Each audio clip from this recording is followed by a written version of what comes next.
we're back after a 2 day break.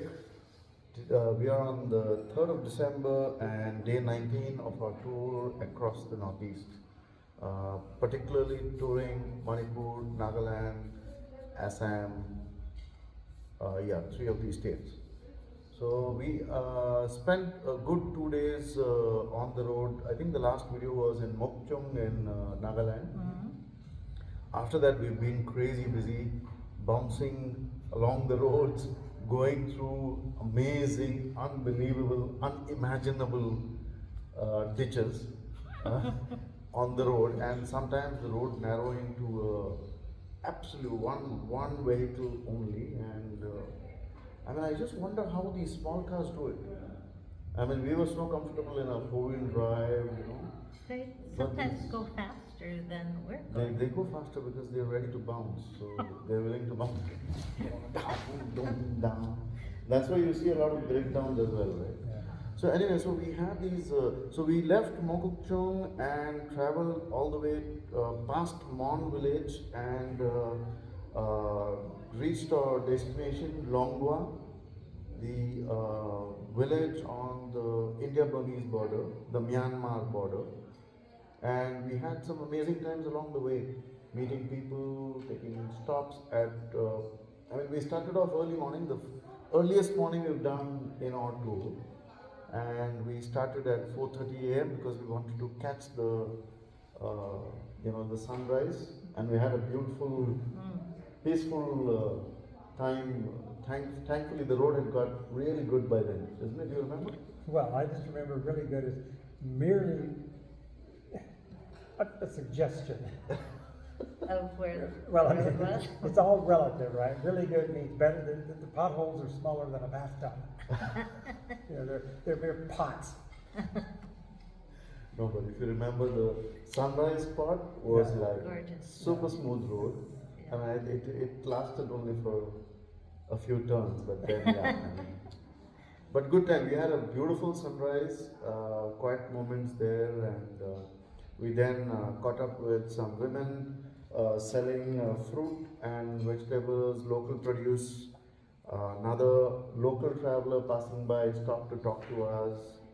Everybody speaks to us, I mean, because there's not too many people traveling into a region, so that is what we've been seeing. And then you have Annie and Dan, completely out of, not even India, right? So that definitely attracts and excites people, and people go, "Oh, you're from America," kind of.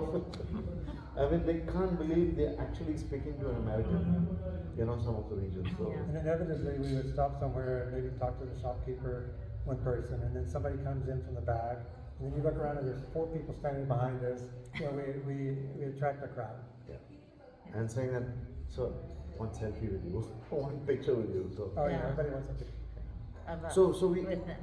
yeah. Yeah. So we reached Longwa, and as expected. Could I just remind you of one other stop we had at that beautiful, it was like a rest stop, but it was a restaurant.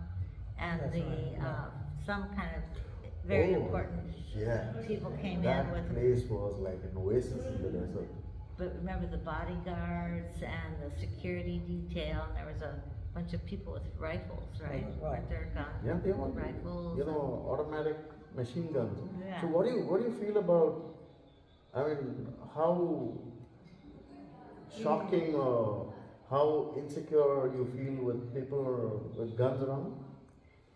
Well, I don't find it a problem at all. Obviously, it's not something we would see in America. Yeah. But out here, my personal opinion is it's more for show than anything. I'm not aware of any particular incident that they would need those guns. If they're AK-47s, they're machine guns, but they're army weapons. So maybe the bodyguards show them, because that's their job, right? So I think it's about there's been a lot of conflict and a lot of incidents in the past. Sure. So that's where it comes from, and it is a deterrent to kind of stop future or discourage future Right. adventures by these people. Sure. Right? So I mean, I think you're exactly right, deterrent, and that's why I said it's for show, because they're showing that ability to defend if they had to. Absolutely, absolutely. But, So, but it was, I mean, I still kind of, my mouth kind of drops open when I see somebody coming into our little sweet rest stop with four guards with rifles, you know, it's, that was an amazing, yes, that's a great reminder because it's been 2+ days. It was an amazing rest stop for us. yeah, So beautifully done, amazing food, lots of great space. service. It's very open and spread out in the parking. Even the washrooms were away, and then even the seating was like table to table to table, right? Yeah, I mean, it was yeah. all spread out and Yeah. really nice. Oh, And yes, we that got was really a good. little stockpile of chocolate bars and Yeah, things right. that we just had to have. We stocked up on our sugar. Okay. We literally bought one of each. And then another, as I say, 12 hours of potholes. We reached on what? It was very long. Yes, it was amazing. But I should give it to Dan and Ann because not too many people make the effort, coming to such a remote and neglected region, in the sense it's so tough to get there. I mean, long hours, you're bouncing down. You can't read a message, you can't read a book, you can't go to sleep. I mean, it's so tough. Even though I did try my best, crawling into them, but it's Well, still that's- not easy. That's kind of the point. It's not like we're going 40 miles an hour down this country road. We're going like 4 miles an hour, and or kilometer kph. And so, Absolutely. it's just one little dip after another. Bump, You go bump. back and And at forth. times I had to kind of stand up to see am I going to touch and break something? Because just imagine if we had a breakdown by unforced error, right? Yeah. I hit something and I break something. Yeah. Just imagine what would happen. There's nothing out there, there's no tow trucks. It would take days for us to get out of this situation. I mean, we wouldn't have a problem in terms of food, water, stay, because we've been seeing that in the entire region, people are very friendly and willing to do anything and go out of their way to help. So that's a great, behavior we've seen Right. And there are in these more, remote regions. So there are more people off in the jungle or the forest than you would ever suspect. I mean, there's just a lot of people. one of the amazing things we've been seeing across the roads in the remote regions of Nagaland as we travel to Longwa, every few kilometers or every few minutes we would see a couple of men, a couple of guys, a couple of people with guns and small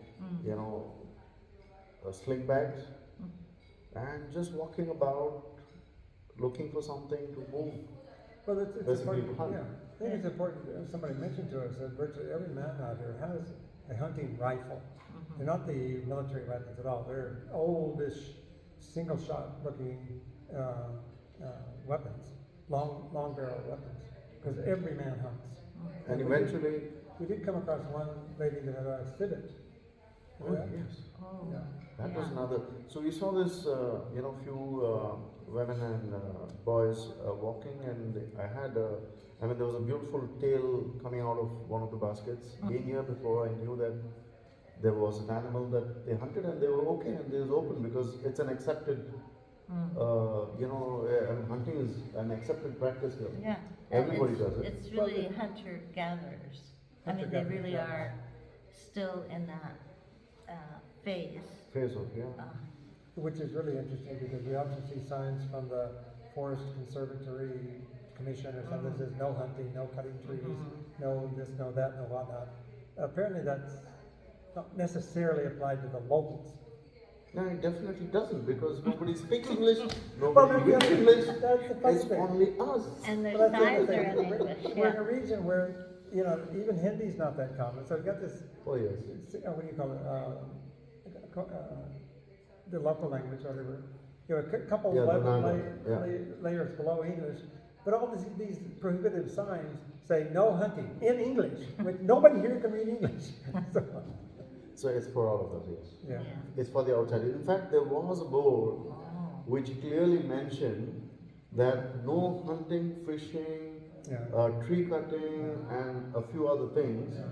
I'm not sure it's littering, but for outsiders, it was clearly Yeah. mentioned in Was one it- of the boards. Yeah. No outsiders. I think when we're talking about this remote region, curiously for us, 99% are Christian Baptists. Oh yes. You know, we're not talking about just Presbyterians or just Christians. We're talking Baptist Christians, Mm. Yeah. which is pretty strict. No alcohol, you know, nothing open on Sundays, no drugs, all this sort of thing. So that's a whole other story about I call it the whitewashing of this area. You know, and you've got these big churches, giant churches, Giant churches. sitting on the top of every mountain around here. So every small villages have a Baptist church. So that's a whole other story. And the size of the, as you said, the size of the church is probably bigger than all the houses of the village put absolutely. together. Oh, yeah, absolutely. We're talking like American-sized churches, and they're big. Yeah, Um, mega churches we Yeah. call them. And so, but we did end up at that homestay in Longwa, which was a great adventure. We slept like a rock on a plank of wood. I think the padding was maybe Quarter inch, quarter inch in old yoga pad or something. but Yoga mat. that's not unusual. It's either that or a very nice, comfortable bed in Well, a couple of that's places. where we're at now, yeah. So the homestay was quite intriguing because it was an older, traditional kind of a structure. Yeah. The thatch roofs and these giant timbers, you know, the beams are 2 feet in diameter, and then these carvings they had out there. I can't even imagine where those trees come from. That must have been at least 5 feet. Oh yes. I mean, they somehow cut this log 5 feet in diameter into slabs, and then did these carvings a couple hundred years ago, you said? And then they've got these things, there's no trees like that anymore. So, Yes, I mean that's what we asked, right? I mean, Yeah, we were where'd they shocked get these that, things? you know, Where are where are those trees? trees? Yes. but very, very good impression of their life. I mean, the cooking fires on the floor in the corner, Yeah. you know, you see the pictures, and they've got a rack of sorts over the fire to smoke whatever they want, the skins or the beef or Skin something, beans and you know, yeah. and so, and that's their life, that's how they live. And very, very, with all that said, very, very friendly and open and accepting. Oh yes. Made some great friends. Very So well. they don't they're not defending or they're not guilty of whatever they are doing. They're living a simple, straight, honest life. Because what else do they do? I mean, just imagine what would have gone on in the place when the pandemic lockdown was happening. Nobody comes in, no. I mean, no outsider, no travel, no vehicle at all. They were completely left to fend on their own. Right? Yeah. I mean, we were not dropping food packets with helicopters No. there. I mean, that's what they needed eventually. But So we had a good experience with that. They fixed meals for us, pretty basic, Yeah. but it was good. We didn't get sick. There was no filtered water available, but they guaranteed us that the water was clean and pure. and full of minerals. Yeah. Came right out of a mountain stream. So then moving on, we had a delightful experience with one of the headhunters. The fellow was about 84, something, 83. 83. You know, and he came in his get up, you know, helmet with some boar horns on it, and necklace, and tattooed up, and you know, the whole. Huge horn No, shaped. those were the teeth of the wild teeth. boar. Oh yeah, right. But So- they were his earrings, they went through his Oh, those ear. were something else. Those were something else. Those Yeah. were some other forms, I guess. But so this fella comes in, and I'm sure he's met foreigners before, so he kind of Yeah, knows he the has, spiel. yes. But he wasn't the third level down, not Hindi, not local. There was some other dialect below the local that somebody was talking to him in. And you know, you think of headhunters, they're going to be this really rough kind of a guy. And he kind of started off with this big laugh, and he was just so jolly about everything. He seemed really happy to see us and be, you know, talking to us, and we got to see his mannerisms, and even his dancing and his singing. He sang a song for us. He could crouched down about 2 inches from the floor. I mean, you could just tell he knew his hunting techniques were Well, then, still so tell them good. about getting into your truck, first time in a truck, huh? Oh, So it was late in the evening, and I decided with the local boy to go and actually encourage him to come. Because he wouldn't want to come all the way in the dark walking, because it's not about difficulty. I mean, they hunt in the dark, but it's not about that. But it's about why should I? Mm. Yeah. So we went there and we encouraged him, and he was very excited. That's the first time in his life, the headhunter sat in a four-wheeler, and that's the first time it was absolutely mind-blowing for me, because the minute they asked him, they were telling him to mind his head. He hit his head once, even without his crown, and his headgear. So he hit his head once, and then he gets into the car and he squats on my back seat like this. And that was one moment, Just it was amazing. absolutely amazing. So we had a He delightful, was thrilled about traveling in Yeah. the car, and he said he loves it, he likes it. so we had a delightful, maybe an hour with him and telling stories and asking questions, and apparently he had, harvested 5 heads in his career. But he explained that was in the past, and things have moved on. But we were lucky because this kind of an entertainment session sort of kind of broke up, and then he was spending the night in that hut where we were. So we got to sit around for a little while with him after everybody else left, and then the next morning we were up early and he was still there, and we got more time with him. Absolutely. And he was, I must have taken 100 pictures of him because he's just laughing. And one of the little videos did. Do you remember I was talking to him?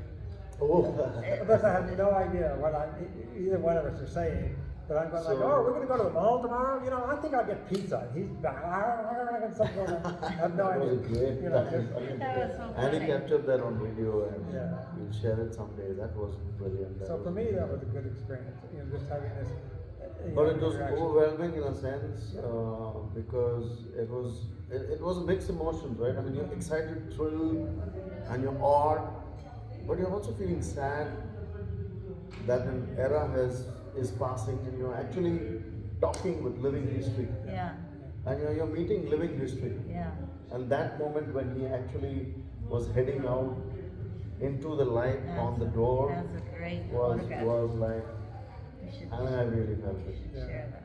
I really felt it. So we had a great overall time with him, and And somewhere in there between, we met the king of this Kongak tribes. yes, Got to walk into Burma.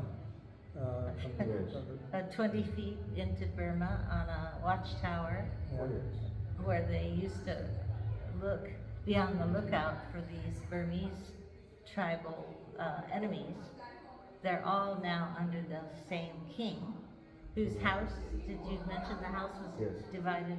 So the house is like longitudinally, it just half in Burma and half in India, Mm, and it's a great feeling. Yeah. mm. Visiting that place. And the king was just very sweet, I would say, kind and just humble. He had humility written all over him, yeah, for sure. and his eyes, there's something about his eyes were shining. I mean, he just seemed to have some kind of expression that he could exude, and I just kept looking at his eyes, and then I looked at the next king in line, who was about, the age of the Dalai Lama, Yeah. when he was chosen, and here's this little boy being prepped kind of to be the next king, and he also had these really enlarged eyes. He was just a beautiful little boy. So yeah, that was quite Yeah, that was a great amazing. experience again. Yeah. So we had a great experience there. There've been very few foreigners besides us out here. We did meet one young man from England. Oh yeah. From England, yeah. Had a good conversation with him. He's, I think, trying to find his way. A successful, what do they call it, counselor? Law, he in studied in law. England, but decided to find some other things to life. So maybe we'll meet him again down at the Wonder Festival. So then this was it today. We got up early-ish again and got on the road, came down.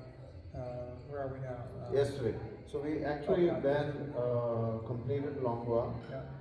It was kind of emotional for us to, kind of Yeah, a little.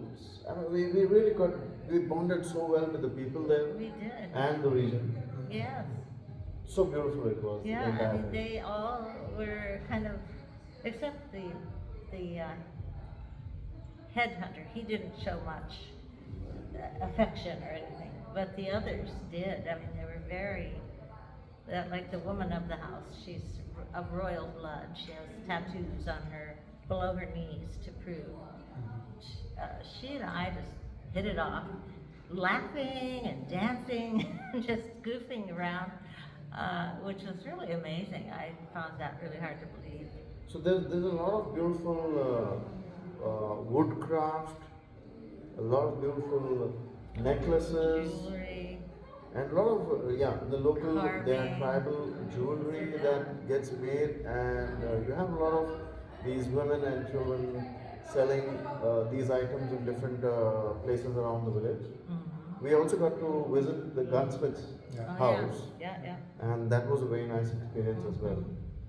So There was one man who was doing just putting the rifle barrel into the handle the butt, yeah. with a narrow piece that was heated in the fire with a kind of a hand cranked bellows Yeah. to red hot, so it burned inside. So it's very, very primitive and very well oiled kind of tradition. Yeah, and a good ecosystem I think they have. Mm. And they're all peaceful and don't speak much, all in their task. Mhm. But they all definitely have that the thrill of meeting an outsider. Mm. All in all, a great place. Yeah. Great. We left there and then eventually today we arrived late last night on plan. No, not late. We arrived here about 7:15 p.m. Mm. which Yeah. was about 3 hours after sunset. 7:15 p.m. Mhm. When did you meet the chief minister? Well, that No, was we here met last night. last night. Yeah. Or today morning actually. Last time. Yeah. This So morning. this morning, not the chief This minister. morning. We met the Oh. ex-chief secretary of Assam. Okay, that's it. Uh, That was and this morning. because- This yeah, morning, yeah. yes, yes, yes. So yeah, and then I gotta say, we came from Longwa, which again is pretty remote, And hilly. and hilly and twisty and all that. We got down on the plane here, relatively better roads. Some sections we could get up to speed. But anyhow, we get into this area, and the cacophony of these cities, geez, Wow. it's India. I mean, just traffic jams and people in the streets and crossing, and it's this chaos of the traffic and all the people that came through, what's the city right here? Jorhat. Jorhat. Jorhat. And, Assam. it's over the top and just in your face stuff, being out in the Everything is forest. happening, everything And is then now happening, we're suddenly in the everything middle is of all this chaos. Yeah. And then to mention, we came after meeting the king of Cognac. We came in and meet one of the ministers. What was his doing? Here, Yeah, right? former. So the ex-chief secretary of the state of Assam. Ex-chief secretary of state of Assam. So Stately, we go, very we stately, meet these. But luminaries. very friendly, very Yeah, very approachable. Unbelievable. Yeah, yeah. And then moving on today, another highlight was meeting the forest man of India, right? Yeah. So I'm sure some of you would have heard about Jadav Pai, not by name, but at least by the title, Forest Man of India. He is also conferred the Padma Shri Award for, growing or 1,400 acres of, barren sandbanks of the Brahmaputra, turning that into a forest over a period of 32 years. So we went to his house. We had to wait a bit, but we enjoyed the walk around the village. Did multiple, interesting photo and interaction sessions.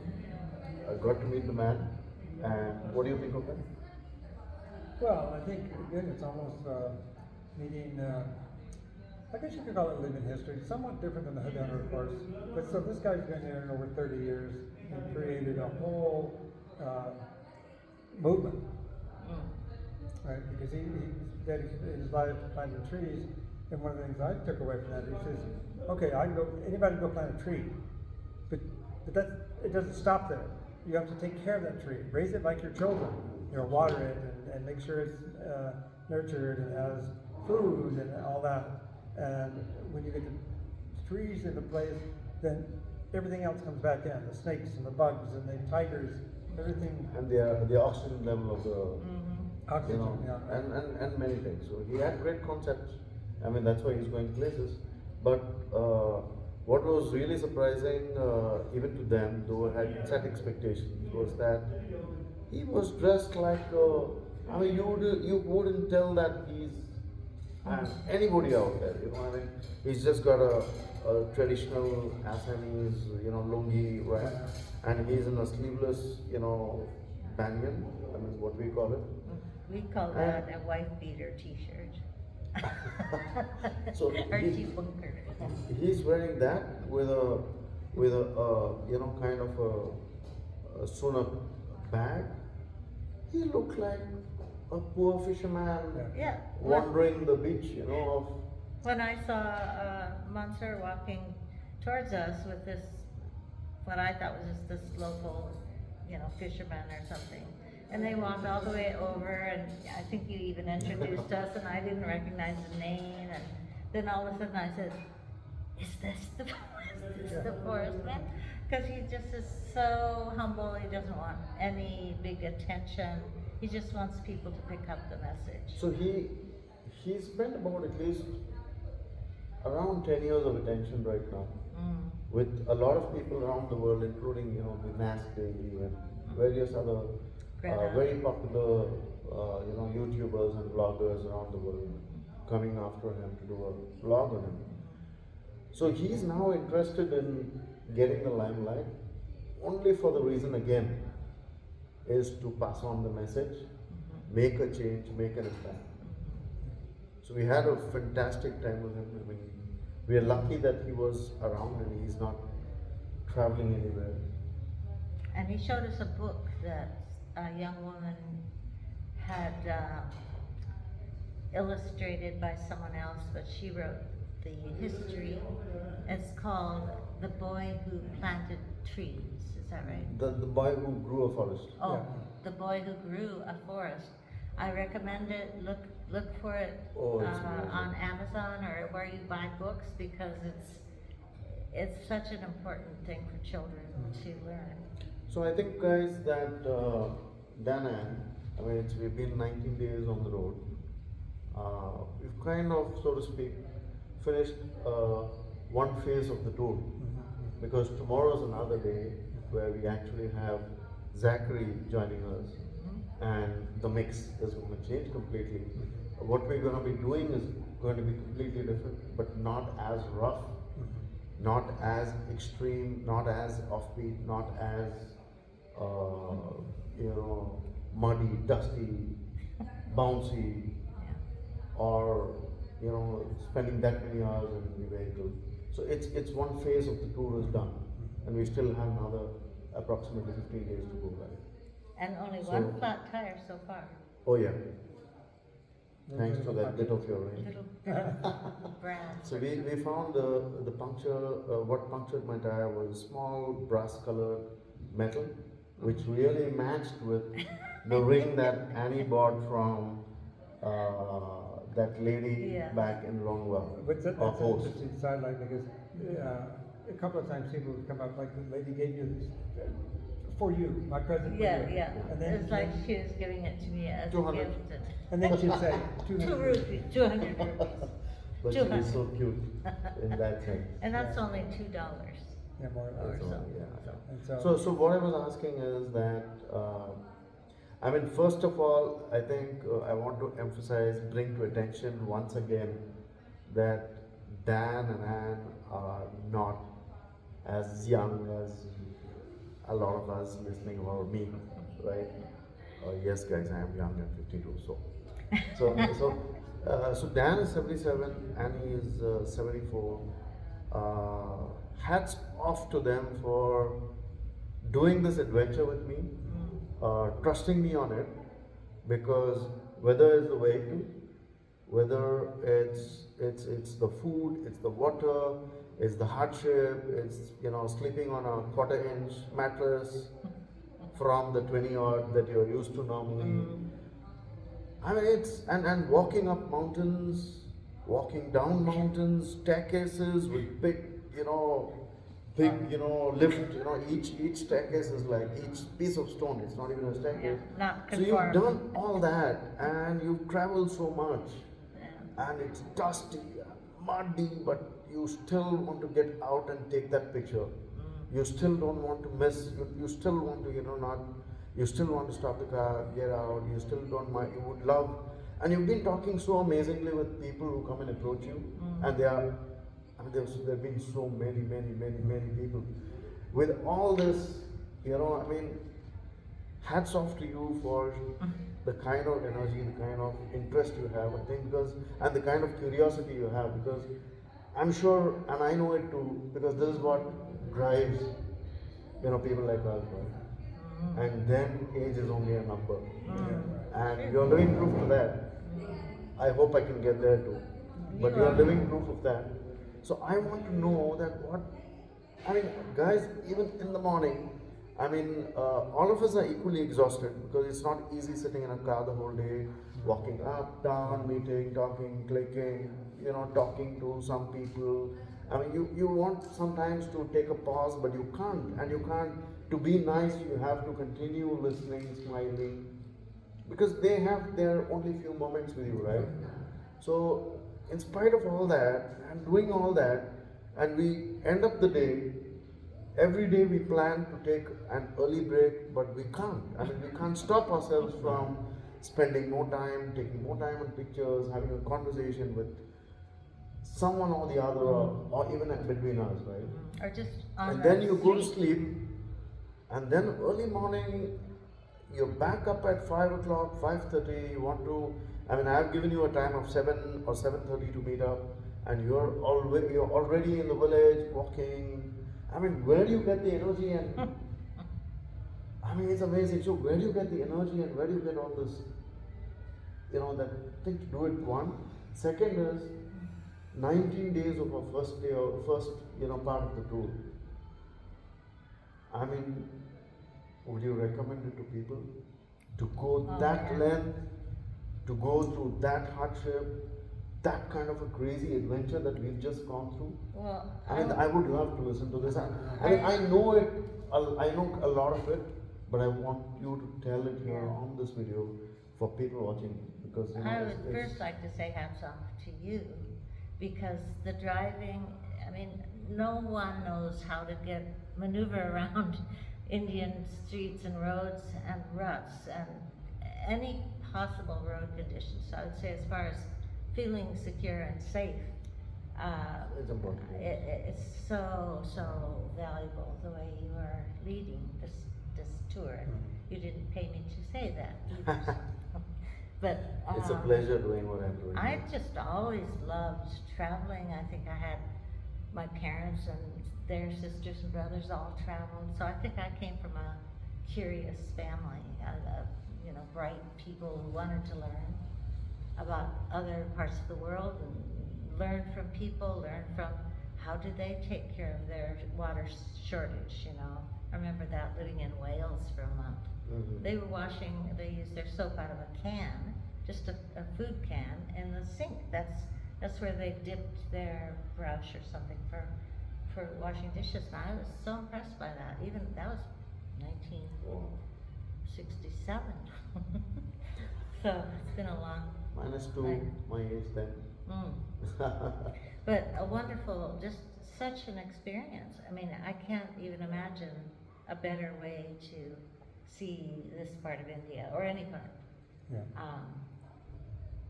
Yeah, I think for me, you asked how did we do it. I mean, where's the energy? How do you do it? I think it is a learned experience, meaning that both of us have traveled a lot You know, my first trip to India was almost 50 years ago. Yeah. And so, while it's uncomfortable, it's, again, exhausting, every day is a new adventure.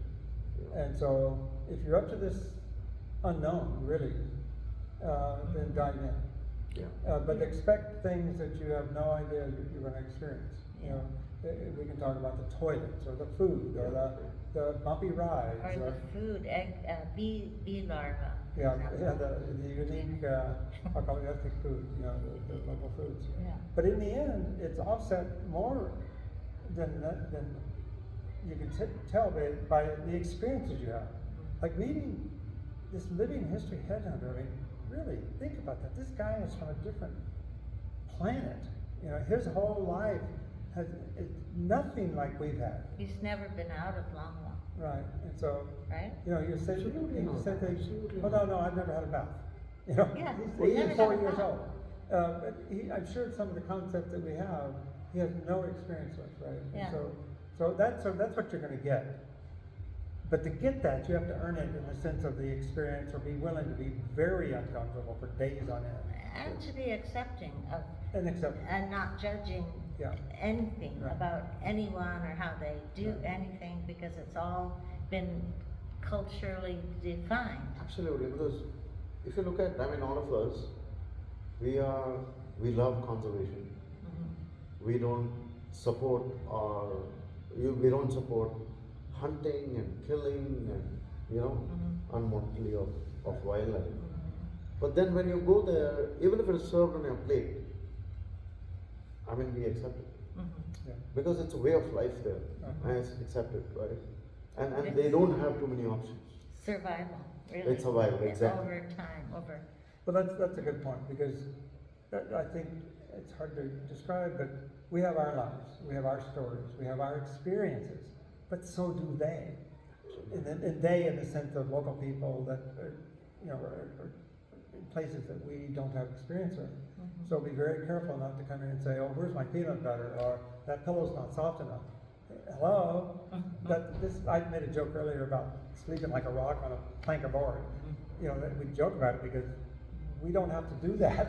You know, we got soft cushions and we have a pretty good life.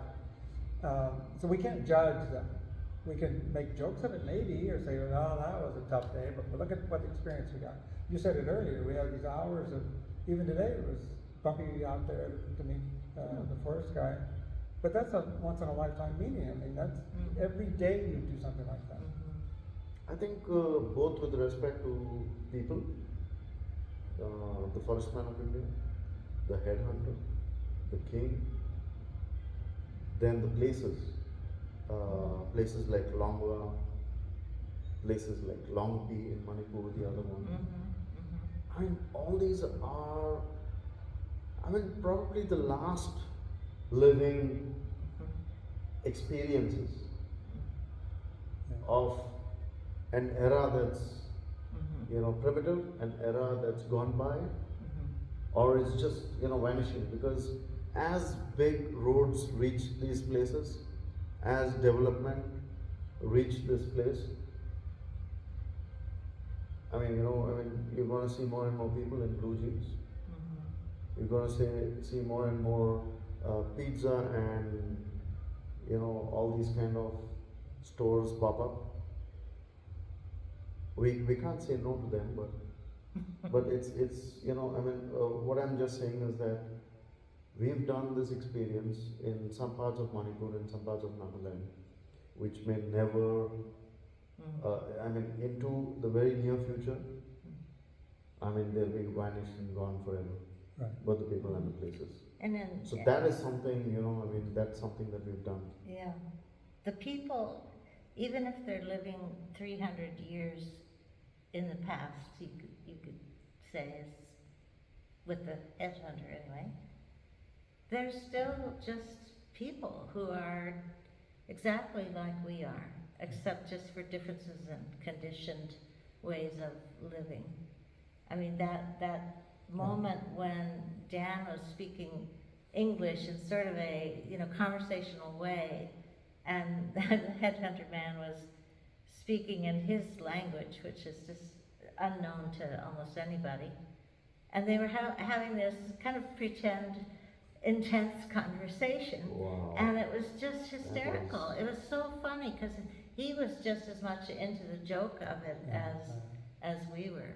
So, I mean, both sides, yourself and the man, the headhunter, you were enjoying that without understanding a damn, even not even a hint of what's going on. yeah, You were both honestly having a good time. laughing and just enjoy. And he seemed to have, we were told several times how happy he was to have us there. He communicated I multiple mean, times. that's almost a sad part. I mean, we were kind of bantering and having fun at it, but the reality is that we have, if we could speak the same language, we'd be good friends.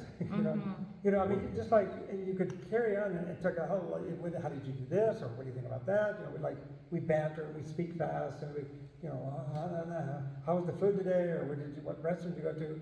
I'm sure he would be able to communicate. We would be able to communicate and share those experiences, but we can't, Yeah. right? And Just so, now. we only have the Americans have only had this anecdotal impression of what was his life. Kill somebody, cut their head off? How do you do that? You know, but for them, it was a wartime between the tribes. That was their life. That's what they did. You know, and we can't really can't judge that in the sense of, we can say, well, we wouldn't want to do that, but they didn't have a choice, Absolutely. right? That's their life. No, I think coming to headhunting, it was also a way of life in the sense that it was also showing, you know, that you've turned, you're a warrior. Right. So when you grow up as a youngster, you need to go out and do something Yeah. to, you know, prove yourself. And that's Prove a your lot. mettle or prove your, you know, Yeah, courage, manhood. your manhood. Yeah. So headhunting was also about that. Yeah. But remember that this is probably not uncommon, meaning that I've seen that some tribal warriors in Central Africa have to kill a lion, for example. They don't always Yeah, survive that exactly. encounter, but if they do, they're a man. Yeah. Don't forget the American Indians, our indigenous people, would scalp. Not every tribe, but There were these, that was you know, they not that. they didn't bother taking the whole head, they just took the scalp back.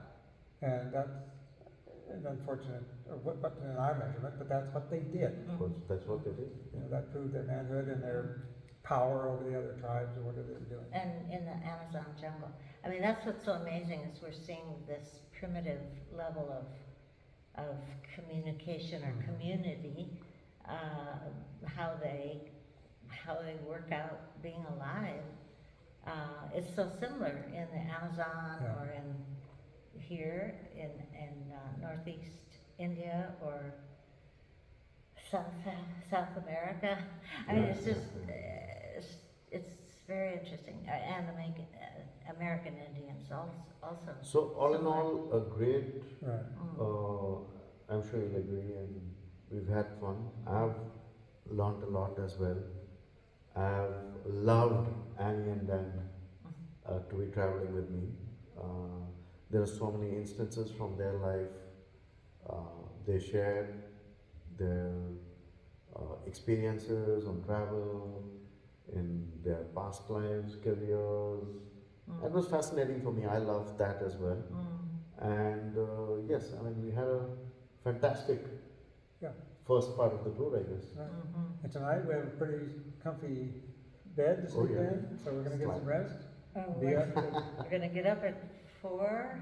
what's No, tomorrow, I think 6? we leave at 6, so 6. maybe 5 is fine. We'll get up at Maybe 5. 6? Yeah, we leave at 6. Okay. 5:30 maybe. Okay, Yes. up, I mean. So we'll be up and out of here. Pick up Zachary, my grandson, at the airport around 11, I think. And like Monsieur said, a whole different chapter opening up. We're gonna be at the Hornbill Festival for a few Yes. days. And Kaziranga National Park, yeah, one of the game parks. and then head off to Varanasi. There, no. Yeah, we're gonna, On the we've got a train, 20-hour 20 train hours. ride. On a 20-hour train ride. So I'm sure there'll be plenty more stories here. We're gonna build that. Oh, I think that's gonna be. We can do a lot of vlogging because we're just gonna be the 4 of us Yeah. in the train. And We can we'll- have amazing conversations. Get visitors who are peeping and curious to Yeah, join the yeah. conversation on video. And Zachary So, will add a whole new. Can call it the Great Indian Train Journey. That's right. So that's it, thank you. Okay, so end of tour, first part of the tour then. Yeah. Okay. Okay. Talk to you Okay, next time. right guys.